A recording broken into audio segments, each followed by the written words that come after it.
भारत में आम इंतखाबात में लोकसभा की 543 नशिस्तों पर वोटों की गिनती मुकम्मल होने के बाद इलेक्शन कमीशन ने तमाम नशिस्तों पर इंतखाबात के नताइज का ऐलान कर दिया है।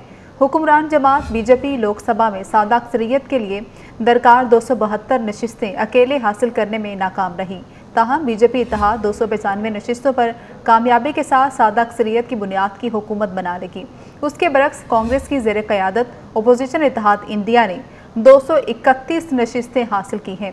ये सूरत हाल 2019 के इंतखाबी नताइज से बिल्कुल मुख्तलिफ है, जब बीजेपी की क़यादत में हुक्मरान इत्तेहाद एनडीए ने 353 नशिस्तें हासिल की थी, जिनमें से 303 अकेले बीजेपी ने हासिल की थी। कांग्रेस ने बीजेपी को उसी के हथियार से कारी ज़रब लगाई और अब की बार 400 पार का बीजेपी का नारा वोटर के लिए खौफ की अलामत बन गया है। कांग्रेस के सदर और रहनुमा राहुल गांधी अवाम को ये बावर करवाने में कामयाब रहे कि अगर बीजेपी को 400 नशिस्तें मिल गई तो वो आइन बदल देंगे और कोटा सिस्टम ख़त्म कर देंगे।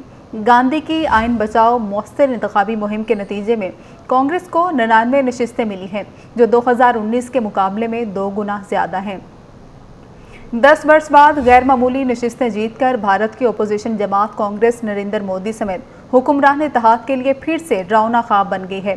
इस तरह 10 साल में पहली बार कांग्रेस कायदे हिज़्ब इख्तिलाफ के तौर पर अपने लीडर को पेश करने में भी कामयाब हो गई है।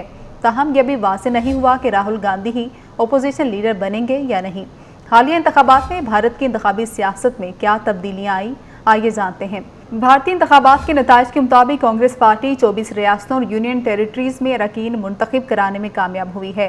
ताहम मध्य प्रदेश, अंडमान और निकोबार जज़ायर में इस बार खाता नहीं खोल सकी है। कांग्रेस इस बार राजस्थान, गुजरात, चंडीगढ़, नागालैंड और मणिपुर में भी खाता खोलने में कामयाब रही। ताहम कर्नाटक में कम नशिस्तें मिलने से उसे मायूसी का सामना हुआ। बीजेपी को अपने गढ़ उत्तर प्रदेश में शिकस्त का सामना हुआ, जहां समाजवादी पार्टी और कांग्रेस को 43 नशिस्तें मिली। इसी तरह बाबरी मस्जिद की जगह राम मंदिर बनाने वाली बीजेपी को अयोध्या में भी अपनी शिकस्त का सामना तस्लीम करना पड़ा। भारतीय रियासत उत्तर प्रदेश में 2017 से बीजेपी की हुकूमत है। इस रियासत में लोकसभा की 80 नशिस्तें हैं और ये 24 करोड़ आबादी के साथ भारत की सबसे ज़्यादा आबादी वाली रियासत है। हालिया इंतखाबात में राहुल गांधी और नरेंद्र मोदी दोनों ही यहां से इलेक्शन लड़ रहे थे। 2019 में हुक्मरान इत्तेहाद एनडीए ने यहां से 64 नशिस्तें हासिल की थी, जिनमें से 62 नशिस्तें अकेले बीजेपी ने जीती थी। ताहम आज 2024 में सूरत हाल मुख्तलिफ है। अब तक आने वाले नताइज के मुताबिक समाजवादी पार्टी यहाँ 37 और कांग्रेस ने 6 नशिस्तों पर कामयाबी हासिल की है। ये कुल 43 नशिस्तें बनती हैं। दूसरी जानब बीजेपी 33 और उसके इत्तेहादी दीगर 3 नशिस्तों पर कामयाब करार पाए हैं। दिलचस्प बात यह है कि फैज़ाबाद के हल्के में अयोध्या के मुकाम पर मोदी ने जनवरी में राम मंदिर का इफ्तिताह किया था, वहाँ भी बीजेपी पीछे है। खुद मोदी के हल्के वाराणसी में भी कांग्रेस के उम्मीदवार अजय राय ने बीजेपी को वोट बैंक को नुकसान पहुंचाया है। 2019 में यहां से नरेंद्र मोदी की जीत का फर्क 5 लाख वोटों का था, जो हालिया इंतखाबात में 1.5 लाख ही रह गया है। उसके बरक्स राहुल गांधी अपने हल्के रायबरेली में 3,90,000 वोटों के फर्क से जीते हैं। इसी तरह बीजेपी की स्मृति ईरानी, जिन्होंने 2019 के इंतखाबात में राहुल गांधी को 55,000 वोटों से शिकस्त दी थी, इस बार कांग्रेस के उम्मीदवार किशोर लाल के मुकाबले में हार गई हैं। भारत की जनूबी रियासत केरला में बीजेपी को अपने कदम जमाने में हमेशा से ही मुश्किलात का सामना रहा है। ताहम हालिया इंतखाबात में सूरत हाल तब्दील हो गई है। बीजेपी के उम्मीदवार सुरेश गोपी ने हालिया इंतखाबात में केरला के हल्के तुरशूर की नशिस्त 74,000 से ज़्यादा वोटों के फर्क से जीती है। ये केरला में बीजेपी की पहली जीत है। तजियाकारों के मुताबिक बीजेपी की जीत की एक वजह उसका खुद को रियासत में मौजूद इस्लामोफोबिक मसीही अनासर के साथ हम आहंग करना भी है। केरला 55% हिंदुओं, 27% मुसलमानों और 18% मसीहियों पर मुश्तमिल है। दोनों मजहबी अक़लियतें मिलकर कुल आबादी का तकरीबन निस्फ बनती है, जो उन्हें इंतखाबात में एक बड़ी कुव्वत बनाती है। महाराष्ट्र में कांग्रेस ने बीजेपी के मुकाबले में तकरीबन 2 गुना ज़्यादा नशिस्तें हासिल की हैं। कांग्रेस और उसके इत्तेहादी महाराष्ट्र में अहम कामयाबियां हासिल करते हुए नजर आ रहे हैं। वहीं बीजेपी और उसके इत्तेहादी शिकस्त खोरदा नजर आते हैं। नताइज के मुताबिक रियासत की 48 नशिस्तों में से 29 अपोजिशन का इंडिया अलायंस जीत हासिल कर चुका है, जिनमें 13 नशिस्तों पर अकेले कांग्रेस को बरतरी हासिल है, जबकि बीजेपी सिर्फ 9 नशिस्तें हासिल कर पाई हैं। तजियाकारों के मुताबिक अगरचा एग्जिट पोल्स उसके बरक्स थे, लेकिन ये नतीजा ज़्यादा गैर मुतवक्के नहीं है।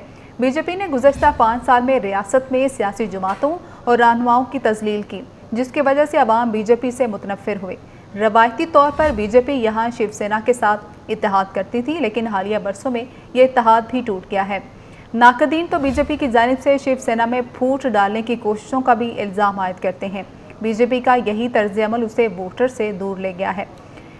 2019 के इंतखाबात की बात करें तो बीजेपी का कर्नाटक की 28 में से 25 नशिस्तों पर फातेह रही थी, जबकि एनडीए से वाबस्ता दीगर उम्मीदवार भी नशिस्तें जीते थे। यहाँ कांग्रेस को सिर्फ एक नशिस्त मिली थी। एग्जिट पोल्स 2024 के इंतखाबात में 2019 वाली सूरत हाल ही दिखा रही थी, लेकिन ऐसा नहीं हुआ। अगरचा इस साल भी बीजेपी रियासत की सबसे बड़ी जमात बनकर उभरी है, लेकिन इस मरतबा उसे सिर्फ 17 नशिस्तें मिल सकी हैं। उसके बरक्स कांग्रेस ने 9, जनता दल ने 2 नशिस्तें हासिल की हैं। भारत की मशरकी रियासत पंजाब में सूरत हाल बेहतर रही, जहां कांग्रेस को 7 नशिस्तें मिली। तमिलनाडु में भी बीजेपी सिर्फ 1 नशिस्त हासिल कर पाई, जबकि मगरबी बंगाल में भी बीजेपी ममता बनर्जी के सामने ना टिक सकी। हरियाणा और झारखंड में टक्कर का मुकाबला हुआ, जबकि बिहार में भी कांग्रेस इत्तेहाद किसी हद तक मजबूत हुआ।